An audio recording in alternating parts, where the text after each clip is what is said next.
รงเรียนปกส.สันต้นเลข6แขวงสารวันสำเร็จการบำรุงยกระดับให้กับนักสัมมนากรที่เฮ็ดเวียก206จาก4แขวงภาคใต้รุ่น18ขึ้นโดยการเป็นประธานของทานพันเอกภูวรรณนาเสียงคำหัวหน้ากองบัญชาการปกส.แขวงเข้าร่วมนิทานพันเอกออดไสยวงศ์หัวหน้ากองบัญชาการทหารแขวงคณะอำนวยการโรงเรียนคณะกองบัญชาการจาก4แขวงสารวันอัตตปือเซกองและจำปาสักครูอาจารย์และนักสัมมนากรเข้าร่วมในพิธีดังกล่าวทานพันตีสอนไซ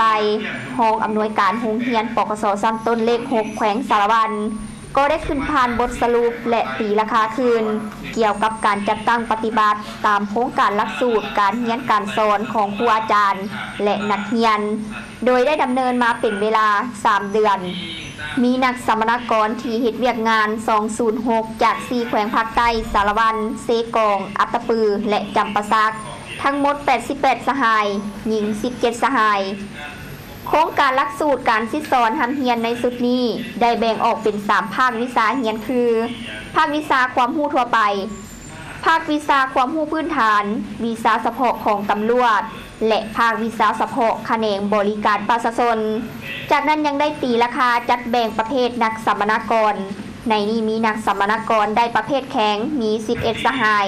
หญิง6สหายประเภทกลางมี77สหายหญิง17สหายจากนั้นทานพันเอกออดไสยวงศ์ก็ได้ให้เกียรติมอบไปประกาศนียบัตรให้นักสัมมนากรที่สำเร็จจากการศึกษาเรียนพร้อมทางโอลมทรงก่อนอื่นทานได้แสดงความย่องยอสมเสยต่อผลงานที่ครูอาจารย์และนักสัมมนากรปฏิบัติได้ตามโครงการหลักสูตรการเรียนการสอนและเน้นหนักให้นักสัมมนากรจงพร้อมกันนำเอาความรู้ความสามารถบทเรียนที่เรียนมานำไปจัดตั้งปฏิบัติมูลไส้เข้าในเวียกงานวิชาเฉพาะที่ภาครัฐขันถึงมอบหมายให้มีผลสำเร็จทั้งนี้ก็เพื่อเฮ็ดให้เสถียรภาพทางด้านการเมืองให้มีความหนักแน่นและสังคมมีความเป็นระเบียบเรียบร้อยดี